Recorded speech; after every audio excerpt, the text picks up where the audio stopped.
बोकारो दिन भर में आज मंडल कारा चास में आयोजित ऑनलाइन जेल अदालत में क्या हुआ बताएंगे आपको। बोकारो में कोरोना के रोकथाम के लिए कहां-कहां लगाए गए मेगा कैंप, इसकी भी बात करेंगे।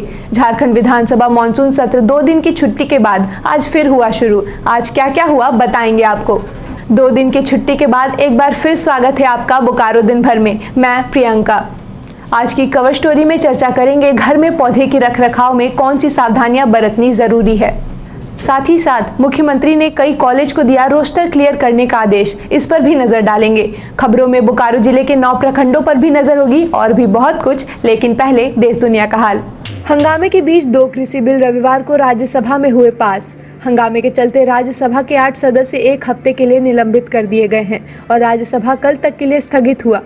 वहीं दूसरी तरफ कृषि बिल को लेकर किसानों का विरोध तेज हो गया है। मुंबई से सटे भिवंडी में एक बिल्डिंग गिरने से 10 लोगों की हुई मौत। भारतीय नौसेना के युद्ध पोत पर पहली बार तैनात होंगी 2 महिला अधिकारी। सब लेफ्टिनेंट कुमुदिनी और सब लेफ्टिनेंट रिति सिंह को नौसेना के युद्ध पोत पर क्रू के रूप में तैनात किया जाएगा।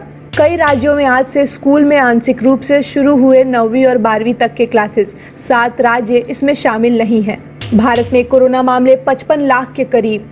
सप्ताह के दूसरे दिन सेंसेक्स 811 अंक और निफ्टी 254 अंक गिरकर बंद हुआ। सोने की कीमत 190 रुपए प्रति 10 ग्राम गिरी, तो वहीं चांदी का दाम 900 रुपए प्रति किलोग्राम गिरा। अब एक नजर आपके राज्य झारखंड की 3 बड़ी खबरों पर। झारखंड हाईकोर्ट ने सोमवार को एक बड़ा फैसला सुनाते हुए नियोजन नीति को किया निरस्त। 17,000 से ज्यादा शिक्षकों की नियुक्ति प्रक्रिया भी रद्द। मॉनसून सत्र के दूसरे दिन सदन में हंगामा जारी रहा। मॉनसून सत्र के दौरान सदन की कार्यवाही शुरू होने से पहले भाजपा विधायकों ने कई मांगों को लेकर धरना प्रदर्शन किया। इसी बीच बीजेपी विधायकों ने सहायक पुलिस कर्मियों पर हुए लाठीचार्ज के मुद्दे को लेकर कार्रवाई की मांग की। वहीं सीएम ने सदन में कहा कि सहायक पुलिस के धरना प्रदर्शन में जाकर बातचीत हुई, लेकिन बेनतीजा रही। पुलिस अधीक्षक कोरोना पॉजिटिव हो गए। सहायक पुलिस कोरोना प्रोटोकॉल का उल्लंघन कर रहे हैं। सरकार संवेदनशील है और लोगों की बातें सुनती है। झारखंड के मुख्यमंत्री हेमंत सोरेन ने बीआईटी सिंदरी के साथ साथ सभी पॉलिटेक्निक संस्थाओं को 31 मार्च 2021 तक की वैकेंसीज का आकलन कर रोस्टर क्लियर करने को कहा है, ताकि रिक्त स्थानों पर नियुक्ति की जा सके और फिर से विज्ञापन निकाला जा सके। तो यह थी देश दुनिया और झारखंड की खबरें। अब नजर डालते हैं बोकारो के 9 प्रखंडों की खबरों पर, जो आज सुर्खियों में बनी रही। का शोषण बंद करो, बंद करो, बंद करो। झारखंड अभिभावक संघ ने सोमवार को बोकारो जिला उपायुक्त के समक्ष 6 सूत्री मांगों को लेकर 1 दिवसीय धरना प्रदर्शन किया, जिसका नेतृत्व जिला अध्यक्ष महेंद्र राय ने किया। ऑनलाइन क्लास से बच्चों का नाम काट रहे हैं, ये अच्छा नहीं है। कोई जवाब नहीं, ना सरकार के तरफ से किसी तरह का ये मिला है, ना ही बोकारो प्रशासन के तरफ से हम लोगों को किसी तरह का कोई सहयोग मिल रहा है। आगे हम लोग यही सोचे हैं कि अब और उग्र आंदोलन हमारा होगा और उसके बाद हम लोग अनिश्चितकालीन भूख हड़ताल पे बैठेंगे। झालसा एवं माननीय प्रभारी प्रधान जिला एवं सत्र न्यायाधीश सह अध्यक्ष जिला विधिक सेवा प्राधिकार बोकारो जनार्दन सिंह के निर्देशानुसार रविवार को मंडल कारागार चास में एक ऑनलाइन जेल अदालत का आयोजन वीडियो कॉन्फ्रेंसिंग के द्वारा व्यवहार न्यायालय बोकारो से किया गया। चास जेल में आयोजित इस ऑनलाइन वर्चुअल जेल अदालत में वादों के निष्पादन हेतु एक बेंच का गठन किया गया था, जिसके सदस्य मनोरंजन कुमार, मुख्य न्यायाधीश दंड अधिकारी बोकारो एवं पैनल अधिवक्ता श्रीमती अनु कुमारी थी। हमारे साप्ताहिक कार्यक्रम बाजार में आज हम आपको मेडिकल बाजार लेकर जा रहे हैं, जहां एक मेडिकल स्टोर का दावा है कि उसके पास एक ऐसी कार्ड है जिससे वायरस रोकने में काम आएगा। ये एक वायरस शटआउट कार्ड है। ये जापानीज टेक्नोलॉजी की कार्ड है। जो लोग कम इम्यूनिटी के हैं या बुजुर्ग हैं या बच्चे हैं, कोई भी इसे इजीली यूज कर सकते हैं। ये आपको 1 मीटर के रेडियस में जितनी भी छोटे छोटे वायरसेस होती हैं, इन्फ्लुएंजा है या अदर बैक्टीरिया, उसे मारने में काफ़ी कारगर है। तो इसके रिजल्ट्स काफ़ी अच्छी हैं और हमने 2-3 जगह पता भी किया, तो लोगों ने काफ़ी है, तो मैंने आज इसे लाने का कोशिश किया। कितने दिन इसकी वैलिडिटी होती है? क्या एक्सपायर है? 30 डेज की रहती है। 30 डेज तक आप इसे यूज़ कर सकते हैं। क्या कॉस्ट पड़ता है? 120 रुपीज़ पर पीस है। लेकिन इसके इस्तेमाल से पहले आप अपने चिकित्सक से जरूर बात कर सकते हैं। कोविड-19 जांच अभियान के तहत रविवार को बोकारो जिले के 7 अलग अलग जगहों पर कोरोना जांच शिविर का मेगा कैंप लगाया गया, जिसका निरीक्षण अनुमंडल पदाधिकारी प्रकाश सिंह ने किया। पेटरवार प्रखंडीय चलकारी पंचायत में भाजपा मंडल अध्यक्ष सचिन मिश्रा और पार्टी के कार्यकर्ताओं ने रविवार को झारखंड सरकार के म्यूटेशन बिल की पर्ची को जलाकर विरोध किया। बेरमो के फुसरो चंद्रपुरा मुख्य मार्ग पर रविवार रात कार और बाइक में हुई टक्कर में बाइक सवार गंभीर रूप से घायल हो गया। खबरों के अनुसार बाइक सवार युवक को कार टक्कर मार भाग निकली, जिसके बाद बाइक सवार युवक की शिकायत पर पुलिस ने केस दर्ज कर लिया। चंदनक्यारी प्रखंड के भोजुडी में भाजपा और अमलाबाद मंडल की ओर से झारखंड लैंड म्यूटेशन बिल के खिलाफ और चंदनक्यारी में इंजीनियरिंग कॉलेज की स्थापना के समर्थन में रविवार को मशाल जुलूस निकाला गया। कसमार प्रखंड के दुर्गापुर पंचायत के कुरको फुटबॉल मैदान में रविवार को एक दिवसीय पंचायत स्तरीय फ्री साइड फुटबॉल टूर्नामेंट का आयोजन किया गया, जिसमें 8 टीमों ने भाग लिया। ये तो थी खबरें। अब आज की कवर स्टोरी। घर में पौधे लगाने के कई लोग शौकीन होते हैं, और हो भी क्यों ना, पौधे लगाने के बाद घर की सुंदरता अलग ही ढंग की दिखती है। आउटडोर प्लांट्स तो हमें शुद्ध हवा देती ही हैं, लेकिन एक रिसर्च यह भी कहती है कि इंडोर प्लांट्स लगाने से न सिर्फ हमारी घर की हवा शुद्ध रहेगी, बल्कि हम स्ट्रेस फ्री भी रह पाएंगे। साथ ही हमारे आसपास पॉजिटिव वाइब्स बनी रहती है। कई लोग शौक से तो कई लोग इसके फायदे से पौधे लगाते हैं, लेकिन कई बार ऐसी शिकायत आती है कि कुछ दिनों तक पौधे तो सही रहते हैं, लेकिन थोड़े ही दिनों बाद वह सूख जाते हैं, मरने लगते हैं। और इसका एक ही कारण है पौधे की देखभाल सही से नहीं करना। पौधे के रखरखाव में किन सावधानियों को बरतना जरूरी है, यह जानने के लिए हमने एक प्लांट नर्सरी का दौरा किया। सबसे पहले इनसे जानते हैं कि यह कौन कौन से सीजनल फूल बेचते हैं और उनकी रखरखाव में किन किन बातों का ध्यान रखना जरूरी है।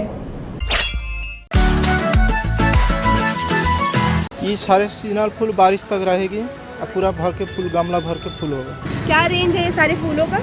इसमें 30 का भी है, 40 का भी है, 60 का भी। इन पौधों का नाम क्या है? ये पौधों का नाम है गेजेनिया। ये भी सीजनल फूल है। ये ठंडा से लेके बरसात तक चलता है। मैं देख रही हूँ कि 2 कलर्स में और भी कलर्स आते हैं। बहुत कलर से आता है, 15-20 कलर आता है। तो कैसे रखरखाव करनी ये भी रखरखाव पूरा धूप में रहेगा और हल्का पानी रहेगा। हल्का पानी मतलब कितना बार दिन में? दिन में एक बार थोड़ा सा डालना है, ज़्यादा होने से गल जाएगा। नाम इसका पिटूनिया है। ये कितनों भी बड़ा गमला में दीजिएगा पूरा गमला भरेगा और पानी हल्का रहेगा। ये रहेगा आपको अभी से लेकर बरसात तक रहेगा। तो कैसे रखरखाव किया जाता है? दिन में कितनी बार इसमें पानी डाला जाता है? दिन में एक ही बार पानी डाला जाएगा, सुबह का टाइम। और धूप में कितने देर रखना चाहिए? धूप जितना देर रहेगा कोई दिक्कत नहीं। कई लोग फूलों से ज़्यादा घर में शो प्लांट लगाना पसंद करते हैं, जो कि आउटडोर भी होते हैं और इंडोर भी होते हैं। उनकी देखभाल करने के लिए किन बातों का ध्यान रखना ज़रूरी है, जानते हैं। और शो प्लांट्स है बहुत सारे, उसका क्या रेट है? वो शो प्लांट आपको 1500 तक है। 1500 तक है। ये भी सालों भर रहता है, देखने में बहुत खूबसूरत है। ये साइकस प्लांट है। ये अंदर में भी रहेगा, बाहर में भी रहेगा। ये जो सुंदर सुंदर लाल कलर के हम पौधे देख रहे हैं, इसका क्या रेट? इसका नाम रेट है 120 रुपया। इसका नाम है पमसेटिया। ये ठंडे के दिन में पत्ते लाल हो जाता है और गर्मी आता है तो हरा हो जाता है, फिर ठंडी आएगा फिर लाल होगा। इंडोर आपको 40 का भी पड़ेगा, 60 का भी आएगा, 150, 200, 250, 400। एंथोरियम का है, फ्लावर का 500 रुपया दाम है। तो ये इंडोर प्लांट है। ये रहेगा आपको शेड में रहेगा, हल्का छावा हल्का धूप में रहेगा। इंडोर प्लांट इंडोर प्लांट है। इसमें पानी कम दिया जाता है, बीच बीच में खाद दिया जाता है। फ्लावर का भी आपको 20 का है, 30, 40, 50, 60। 20 से लेके कितने तक रेंज का है? फ्लावर 500 तक है। ये 500 का रेंज। 500 का है। इसकी खासियत क्या है? इसका खासियत है इसमें मिट्टी में नहीं है, ऐसे कोकोपीट में रहता है, पेड़ का नीचे मतलब लटका हुआ रहता है। कैक्टस का क्या रेंज है? कैक्टस का भी आपको 100, 100 से लेकर 1500। कैक्टस भी 1500 तक है। ये कैक्टस 1500 का है। अच्छा, ऐसा इसमें क्या है जो ये 1500 का है? देखने में खूबसूरत है। ये फ्लावर वाला कैक्टस है, बड़ा होगा धीरे धीरे फूल जैसा खिलते रहेगा, तक रहेगा सालों भर। ऑल रेंज क्या है दोनों का? ये दोनों का एक पीस 1 पीस 400 रुपया। कैक्टस की रखरखाव कैसे करनी चाहिए? ये ले जाके बालू मिट्टी ज़्यादा रहेगा, मिट्टी कम रहेगा, हल्का गोबर रहेगा, सब मिला जुला के लगाना है, रोपना है। और खाद वाद कुछ इसमें डलते हैं? बीच बीच में डाला जाएगा आपको, खल्ली, डीएपी, सुपर फास्फेट, ये तीनों मिक्स करके दिया जाएगा महीना में कम से कम 3 बार। कहाँ अवेलेबल मिलेंगे ये सब? ये सब मिल जाएगा कोई भी बीज भंडार में, दुकान में, खाद दुकान में मिल जाएगा। क्या कोई ऐसा प्लांट है जिसको हफ्ता में बस एक बार पानी दिया जाता है? कैक्टस में कैक्टस में हफ्ता में बस एक बार पानी दिया? हाँ, वो पानी कम खोजता है। और कुछ ऐसे भी प्लांट है जो नेचर के साथ अपना कलर बदलते हो? है मौसम का अनुसार से, जैसे धूप थोड़ा ज़्यादा तेज़ होगा गुलाब का भी कलर चेंज होता है। ये सब सीजनल फूल जो है इसका भी कलर डिस्कलर हो जाता है। क्रोटन है, सब कलर चेंजिंग होते रहता है। अच्छा, कौन से कलर में चेंज होता है? वो पीला होता है, लाल होता है, ऑरेंज होता है, पिंक होता है, हर कलर में अपने आप कलर चेंजिंग होते रहता है। कोई ऐसा पौधा है जिस पे रख रखाव कम किया जाए और अपने ड्राइंग रूम में रखा जा सके? कोई इंडोर प्लांट रखा जाता है। अक्सर ऐसा देखा जाता है कि यहाँ जब नर्सरी में रहते हैं तो प्लांट्स बहुत दिन तक जीवित रहते हैं, लेकिन घर ले जाते ही मर जाते हैं। इसका क्या कारण है? उसके सेवा का कारण से होता है। जैसे पानी ज़्यादा होने से जड़ सड़ जाता है तो उसमें खराबी हो जाता है। बीमारी आ जाने पर दवा नहीं देने से उसमें खराबी हो जाता है। इसीलिए हम लोग ठीक से देखभाल करते हैं, इसीलिए हम लोग के पास खराब नहीं होता है। टी, सीमेंट या प्लास्टिक, कौन से गमले सबसे बेस्ट होते हैं? पेड़ के लिए सबसे बेस्ट मिट्टी का, कि पेड़ ठंडे रखते हैं, पेड़ को अच्छा रखता है इसमें। अच्छा, जो इंडोर प्लांट्स है वो प्लास्टिक के गमले में दिया जाता है मोस्टली। अभी तो फिनिशिंग के चलते दिया जाता है, लेकिन सबसे बेस्ट मिट्टी का। तो यह थी पौधों की रखरखाव से जुड़ी कुछ महत्वपूर्ण जानकारियाँ। ऐसे ही हम आपको अलग अलग महत्वपूर्ण जानकारियाँ देते रहेंगे। अब जान लेते हैं मौसम का हाल। पिछले कुछ दिनों से हो रही रुक रुक कर बारिश ने जिले और आसपास का मौसम सुहाना कर दिया है। रविवार रात भी जिले के कई जगहों पर बारिश रुक रुक कर हुई और आज का मौसम भी कुछ वैसा ही रहा। मौसम विभाग के अनुसार आने वाले दिनों में भारी बारिश और वज्रपात की संभावना जताई जा रही है। आज का अधिकतम तापमान 29 डिग्री सेल्सियस और न्यूनतम तापमान 25 डिग्री सेल्सियस रिकॉर्ड किया गया। आप अपने आसपास की घटनाएं और समस्याओं को हमें व्हाट्सएप कर सकते हैं। हमारा व्हाट्सएप नंबर है 9334210302। फिर मिलेंगे बोकारो दिन भर में सोमवार से शुक्रवार रात 8 बजे। तब तक के लिए नमस्कार। बने रहें thetimes media.com पर। आप हमें फेसबुक और यूट्यूब पर भी देख सकते हैं।